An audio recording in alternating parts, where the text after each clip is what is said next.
তোমার কি ভার্সিটির এমন কোনো বান্ধবী আছে যে তোমাকে মনে মনে পছন্দ করে কিন্তু বলতে পারছে না? হ্যাঁ আছে মনে হয়। আচ্ছা ঠিক আছে, তাহলে তাকে কল করো, কল করে বলো শরবতে চিনি লাগে পানে লাগে চুন, বন্ধু তোমার প্রেমের বিষয়ে হয়ে গেলাম খুন। এটা বলার পরে যেভাবে হোক তাকে আই লাভ ইউ টু বলাতে হবে। আচ্ছা ঠিক আছে, দেখছি। হ্যালো জান্নাত। হ্যাঁ দোস্ত, কি অবস্থা তোর? কেমন আছো? এই তো আছি ভালো, তুই কেমন আছোস? এই তো আলহামদুলিল্লাহ। কই আছোস এখন? বাসায়? তুই কোথায় আছিস? আমিও বাসায়। আচ্ছা দোস্ত, তোকে একটা কথা বলতে চাচ্ছি অনেক দিন ধরে, কিন্তু বলতে পারছি না, আছে কি বলা যাবে? হ্যাঁ অবশ্যই। আচ্ছা তোর জন্য আমি একটা ছন্দ লিখছি। ছন্দটা হচ্ছে শরবতে চিনি লাগে পানে লাগে চুন, বন্ধু তোমার প্রেমে বিষয়ে হয়ে গেলাম খুন। আই লাভ ইউ দোস্ত। ভাই তুই কি মজা, তুই কি ফাইজলামি শুরু করছো? না সিরিয়াসলি বলতেছি, আমি ফাইলামি করতেছি না। কিছু খাইছস মামা? না কিছু খাইনি মামা, সিরিয়াসলি বলতেছি। আমি তোর অনেক দিন ধরে পছন্দ করি, তুইও হয়তো আমায় পছন্দ করিস।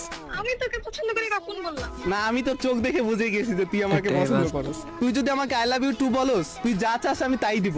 সুলতান এনে খাওয়াবি? আচ্ছা ঠিক আছে,